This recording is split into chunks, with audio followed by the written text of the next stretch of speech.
This is one of a series of videotapes featuring Dr. Richard Bandler, the originator and co-founder of Neuro-Linguistic Programming.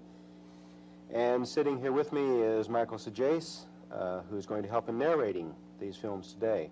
Michael, we certainly have been very fortunate in having Dr. Bandler in this series, and I think a unique experience because though Dr. Bandler appears on a number of videotapes, it's usually with an audience and that kind of thing, and these are studio quality tapes, and it certainly gives us a different purview of him working with one individual in that particular setting. I want to comment on that a moment, Bill. The fact that this is a studio quality tape, the fact that we've gone to great efforts to emphasize the quality as well as the fact that these are some of the first tapes you'll ever see with follow-up. We've gone to the fact that when this tape is over, you'll see an 8-month follow-up with the individual that Richard has worked with. I think adds some uniqueness to this tape. It certainly does, and I think it helps people see that this is not something that was temporary, but something that had a long-lasting value. Right. A lot of the people who are watching this videotape may never have heard of neuro-linguistic programming, and that's a mouthful before. If you were having to tell someone very briefly what NLP was, how would you describe it to them? That's a good question. What I would like to do is emphasize what NLP, for me, the most important things. NLP, in one sense, is a way of modeling other behavior, but unique in the sense that it allows one to begin to understand the structure of internal experience.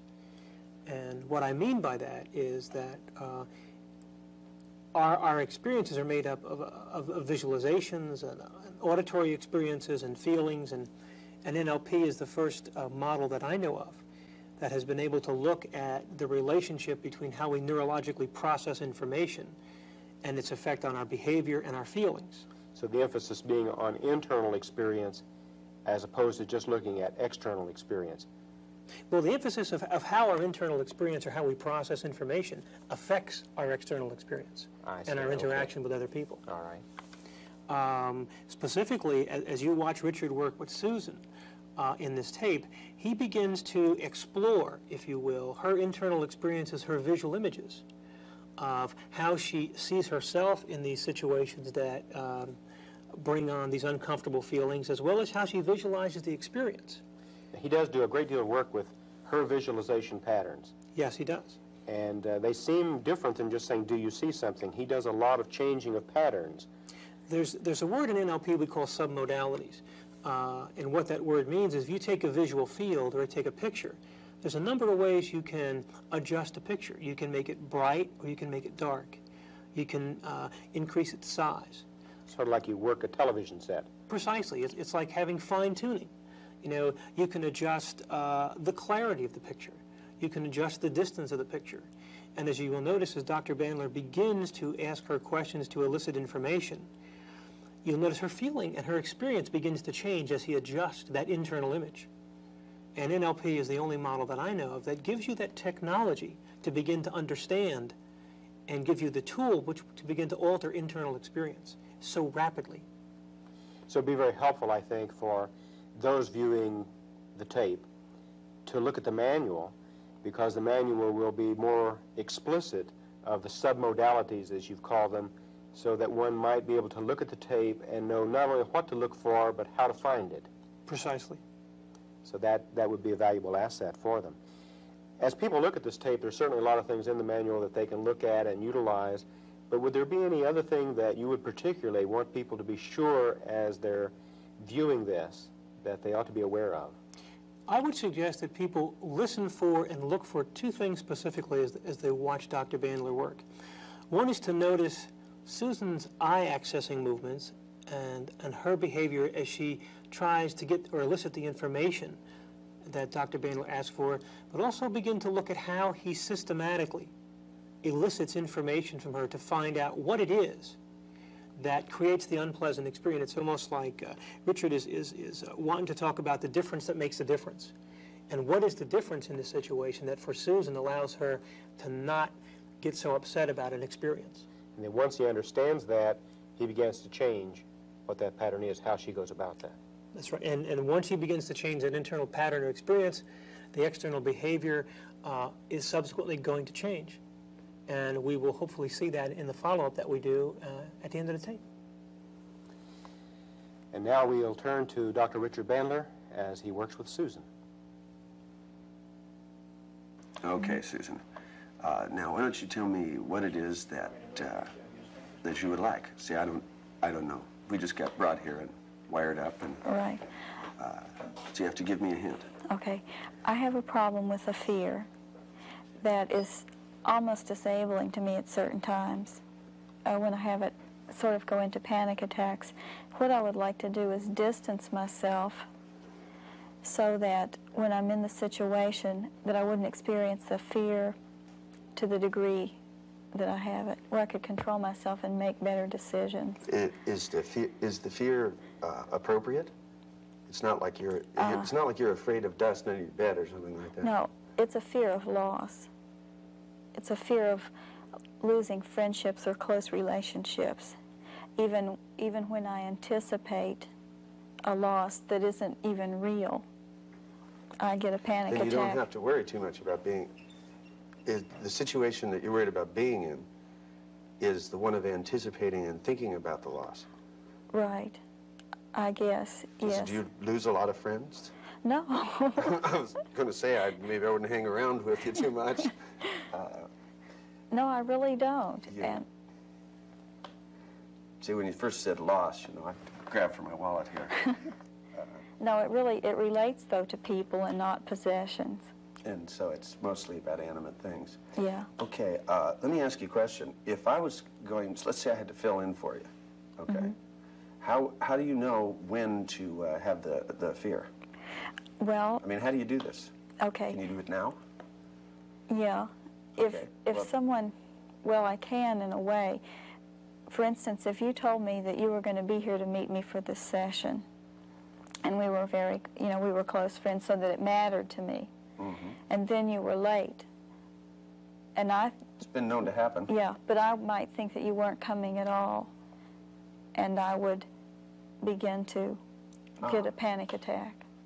Oh, well, could, with certain people, be something that goes on a frequent basis. Right. You know, there are them that are always late. know. But how do you do it? I mean, how do you know? How do you get the panic? Okay.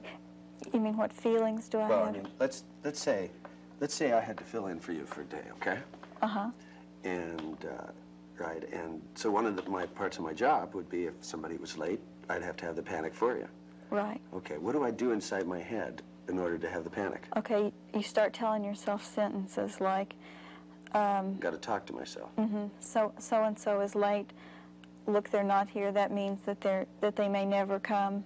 And Do I say this in a casual tone of voice? I go, no, you say no. you're late No, again. Okay, I think I'll panic now.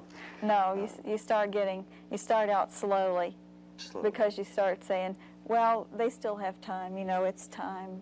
Give them another half an hour, and then, if they're not here by then, I'll panic. right. That gives me a half an hour to change the speed of the internal dialogue. And But as the time goes on, it begins to build. well, what do I and know build. what to talk about? Do you make any pictures in there, too? Oh, yes. What's going on in there?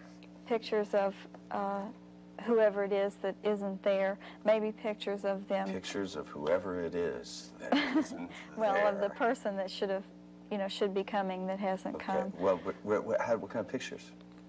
Pictures of their face. From the Pictures past? Or you make up new ones? Yeah, new ones of just what they look like, or maybe pictures of them in a wreck. Or, Pictures of them in a wreck. yeah. Okay, when you see them in the wreck, from what point of view? Do you see it like from the side, or do you see it like out of their eyes? I mean, what do you do? No, I see it as if I were standing looking on. From what? From the side or the front? or- I guess it's from the side. I really hadn't thought about it. I think it's from the side. So first I do it. Is it a panoramic thing? Do you have borders on your screen? No, it's just more like a zoom in, I guess. A zoom in. So there are no edges on your pictures then? No. And then, do you actually move closer to it? inside when you make the pictures in your head? I'm trying to think. Yes, I do. Well, this is a time test, you know. You do. So you actually zoom in. How close do you get? You get right up to their face then, huh? Do you do that with the rec? Probably only as close to them as I would be, like if they were injured and I was someone treating them or helping them. That's pretty close. Yeah. Okay, now I can. When you started out, you said you wanted to get some distance from this problem. Can you stop now and remember a time when you last time you had one of these panic things, and remember which pictures you made? Yeah, I had one last night, and that time I made some pictures of Rex, but actually I just made pictures of the person, probably about as close to me as you are. Yeah. What'd you say you do for a living? I'm a nurse. Oh, you're a nurse. Do you work in emergency wards? I do some emergency work, but I work in psychiatry. I handle psychiatric emergencies. Okay. Now it makes more sense to me. I have another question too, which is if you don't see them in a wreck, then where do you get the panic from?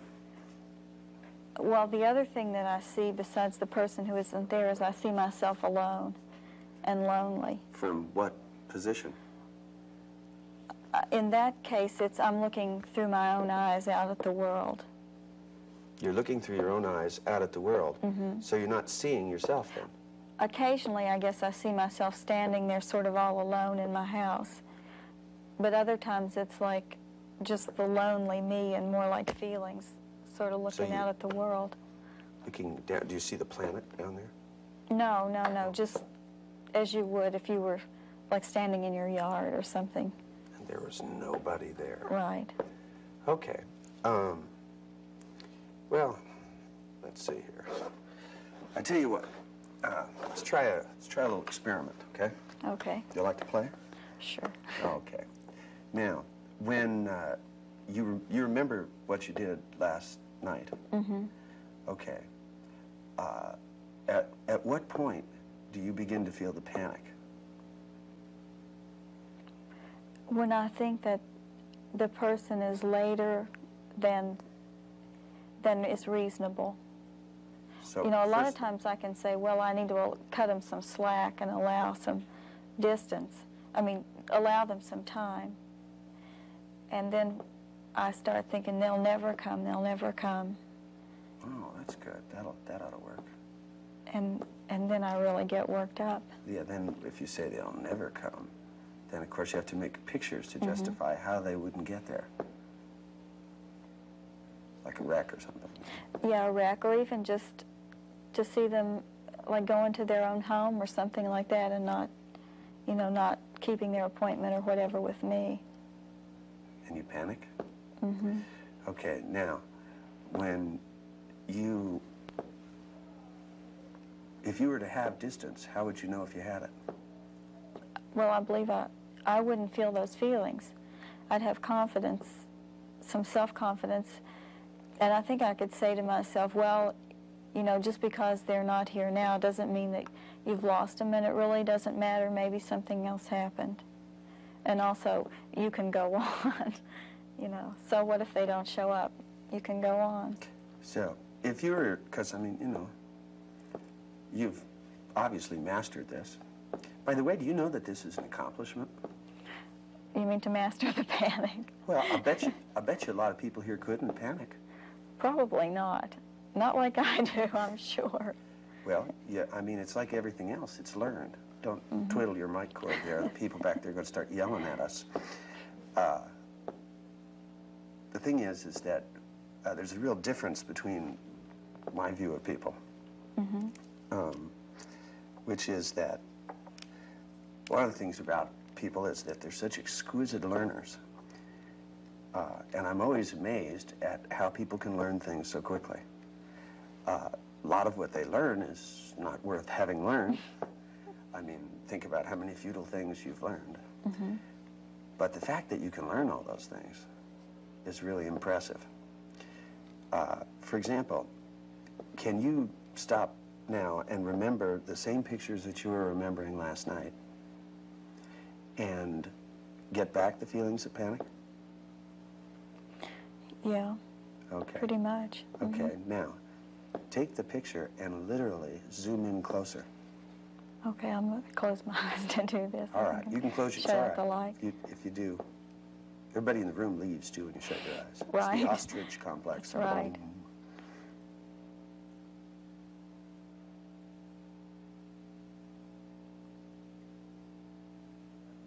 Hey, that works, doesn't it? Yeah.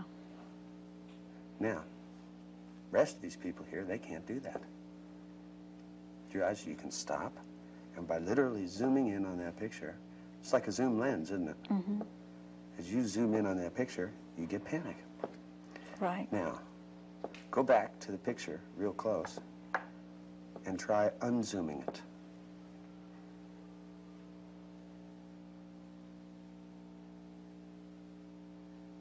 Even further.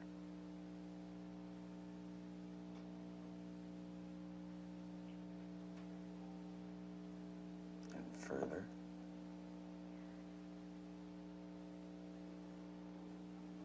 Even more. And how does that change your experience?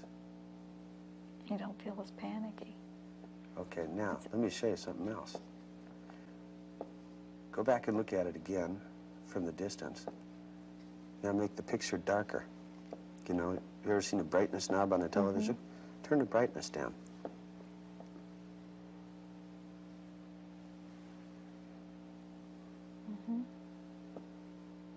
And what happens? It creates more distance. Makes it fade away. Makes it fade away. Now turn the brightness up. Make it brighter.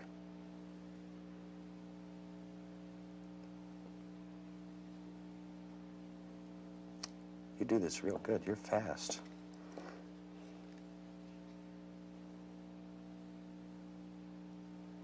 And brighter.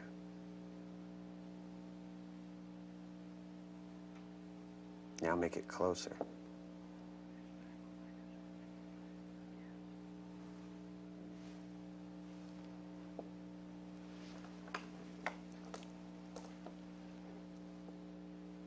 What happens now as you make it closer and brighter at the same time? I'll start getting feelings of tension and anxiety.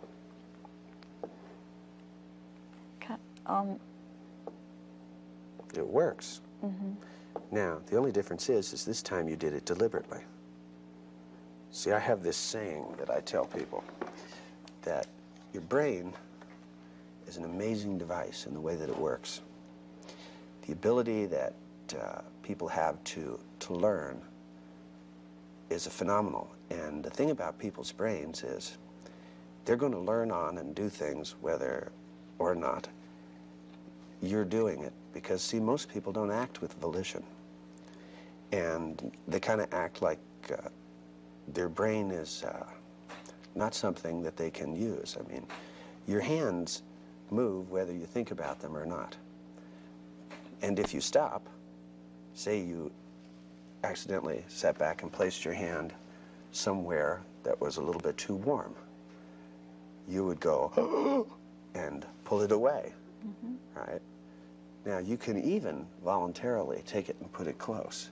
But if it starts to get warm, you have the choice of pulling back. Now, that means you can run your hand.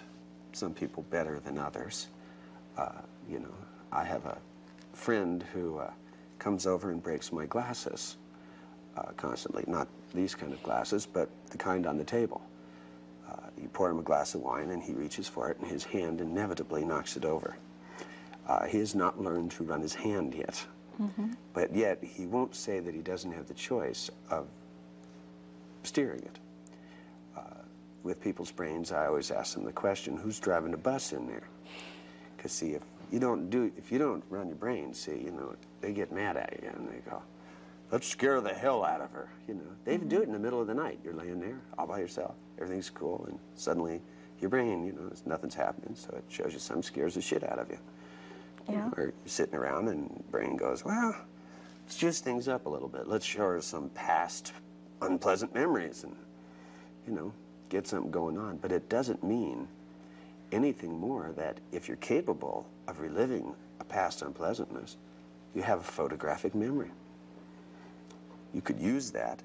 See, for example, imagine if you could see pages of books and focus in that closely, you could read them again. You have a whole library there. So what you use to create panic is what I use to remember check stubs and things like that. It's a lot more fun to remember them depending upon whether or not there's money in my checking account. Now, let me have you try something, which is that what I like you to do is going to sound a little bit strange, but then most of the things I ask people to do. When you see yourself being alone, for example, I like you to try is, because we're going to do two things here. What I want you to do is to first, to make a picture of how you think you would be if you were able to change this. See, it's not enough. I'm known as the greedy agent of change. It's not enough to solve problems for me because I don't believe in them. See, what you talk about as a difficulty, I'm amazed at. It works perfectly. You can go back and move right in and have panic. You can take the picture and move it.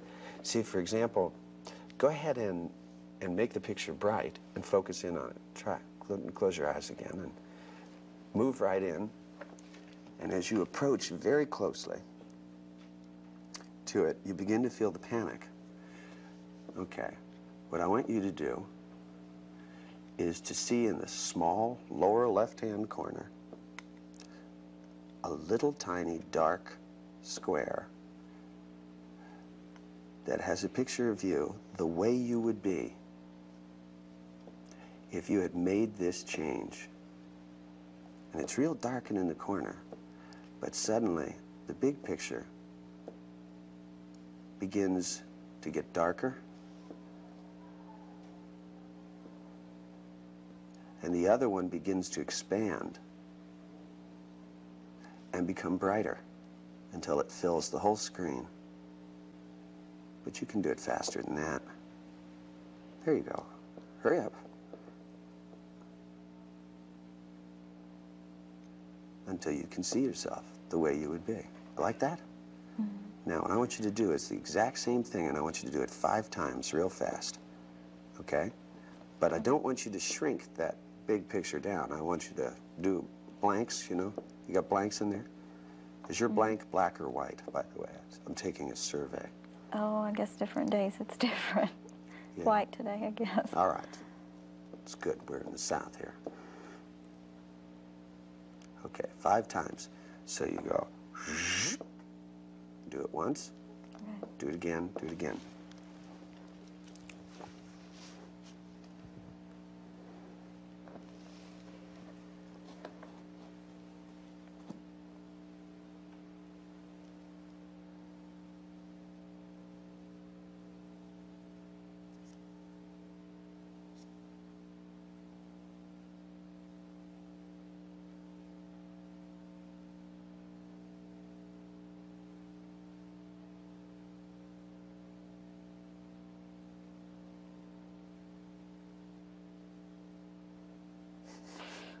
One, 2, 3. Yeah, that was 5.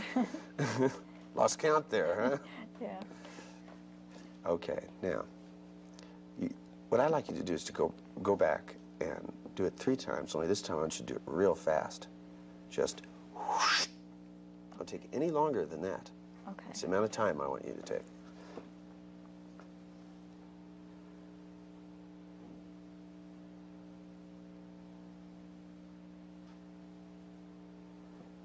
Do it 3 times? Okay. Now, do you like the feeling when you see yourself being confident in the way you would be if you made this change? Yes, You like that feeling? very much. Well, now, all I want you to do is to go back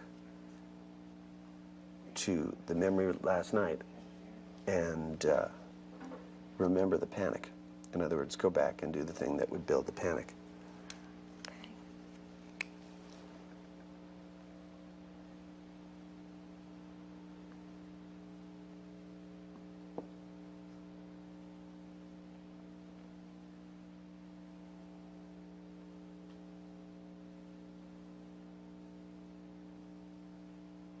Can you stay in the panic?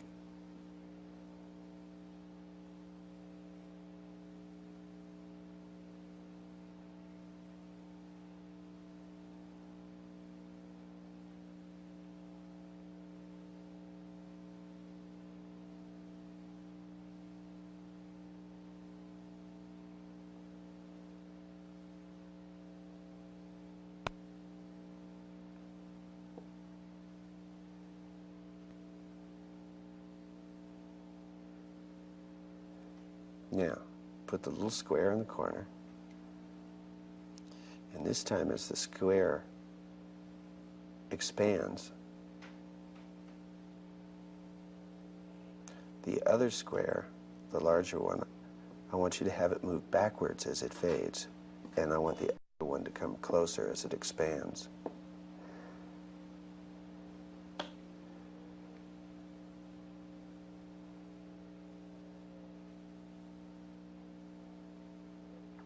So to speak, you'll end up face to face with yourself in a new situation.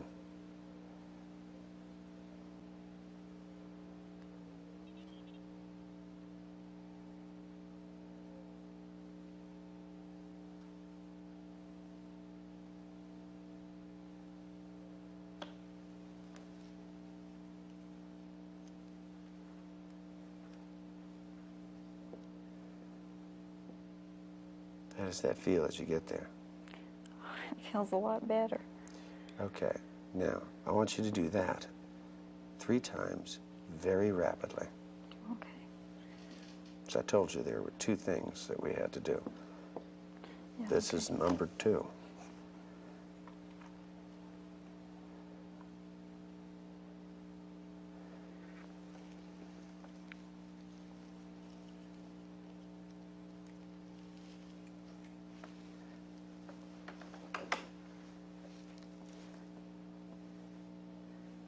Oh, come on, you can do it faster than that. I'm finished now. Oh, okay. Now, once again, I want you to go back and go back to the image from which the panic was. Okay? Mm-hmm. And as you get closer, this time I want you to turn it so bright it turns white.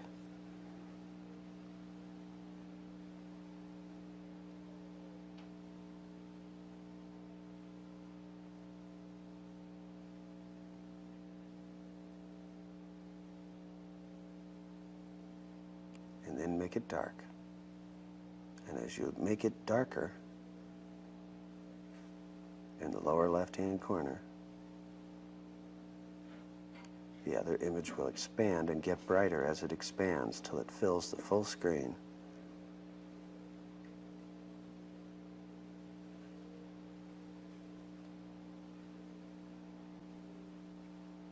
So I told you this wasn't going to be hard. You got pretty good pictures in there. You're a little slow with them, but... See, I like high-speed movies here. Okay, do it again once, but do it faster, all right? Mm-hmm.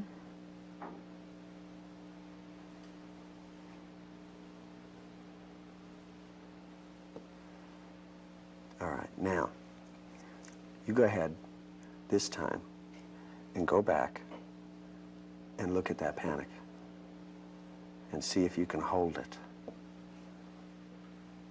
I want you to try it as much as you can in vain. It's hard. I just keep getting white.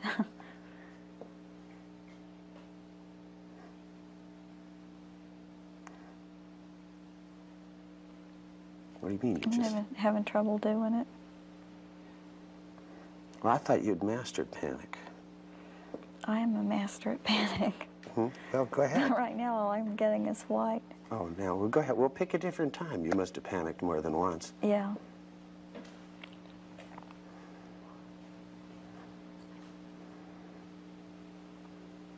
You may have Okay. lost your skill. Well, I can get the panic, but it's not as intense. Go ahead and That's try okay. and keep the not as intense panic. It just isn't working, is it? Uh-oh. You got tricked. You see, it's not so hard to change, is it? Not really. Try it once more, just to be sure.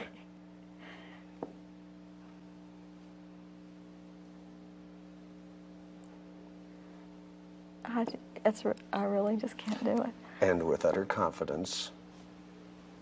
You see, you got to keep your promise. You said it would change your whole life. Yeah. Well, now you have to keep your end of the bargain.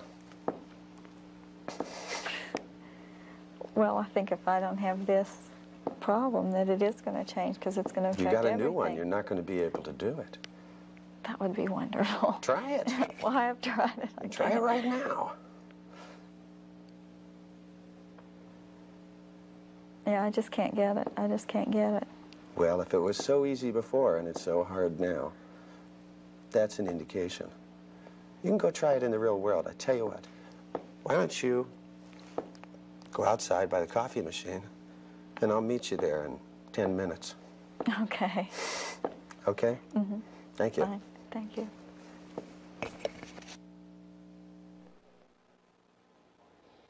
It's been some 8 months since Dr. Richard Bandler worked with Susan in a problem that she described as suffering from some anticipatory loss. Susan, we're glad after this period of time to have you back and Thank you. give us this opportunity to find out and to follow up just kind of what's happened, what you remember from that day, and what's been your experience since then. And Michael, we have some questions we want to ask her because we've really been anticipating this kind of follow-up that we uniquely are able to offer for people. I guess what I'd like to start off with, Susan, is as you think back on the time you spent with Dr. Bandler, what for you seemed to be the most helpful, was the most important thing that he did? I'm trying to remember.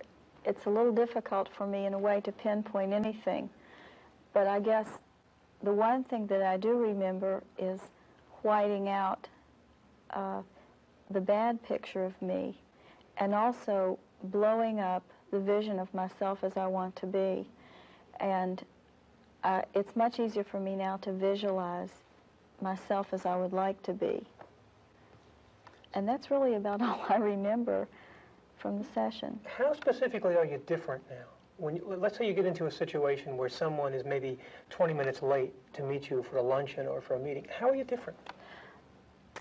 It's really good. I don't panic. When someone's late, I'm able to look at the situation, visualize myself as I want to be, and I don't panic. I can think of plenty of good reasons that they might be late, and I'm able to just handle the situation sensibly. How long did it take for that to start happening? Well, that's really interesting. When I left the studio that day, I knew that I felt really good, but I was still a little skeptical of what had happened because my panics are so bad and so painful to me. And I went home that evening, and the same situation occurred. Someone was supposed to come, and they didn't show up for several hours. And I didn't get upset at all. I was able to lie down and take a nap. And it didn't upset me at all, and I was just truly amazed. Now, like Bill mentioned, we're 8 months down the road now from the original time you spent with Richard. How are you still doing? Are you still finding that you don't get as upset as you used to? I don't get nearly as upset. Sometimes when I'm faced with a real loss, I do get upset, but it's more of an appropriate upsetness. For example, my best friend moved to Texas in November. I shed tears when she left, but I didn't panic. So it was an appropriate type of response to a real loss. Let me see if I understand something for the purpose of the tape. I believe I hear you saying that two things at least have changed. One is in a situation where someone was supposed to meet you and they may be several hours late, your internal image of yourself is different, and so is your internal image of the situation, Yes, so that you do not begin to have those panicky feelings. right, And that change is still holding up, and we're 8 months down the road now. right. Good. How do you feel about that? You don't know what a relief it is. That's very nice to hear. Very pleased to hear that. You know, one of the things that is amazing, I think, as we watch, 20 minutes or so that Dr. Bandler worked with you, is that many people will be very excited to do this kind of work. But we really want to caution our viewers of the videotape in that to do the kinds of things that Dr. Bandler are doing can be learned, but they should be learned under a supervision of a trainer of neuro-linguistic programming and with people who have the credentials to do that kind of training.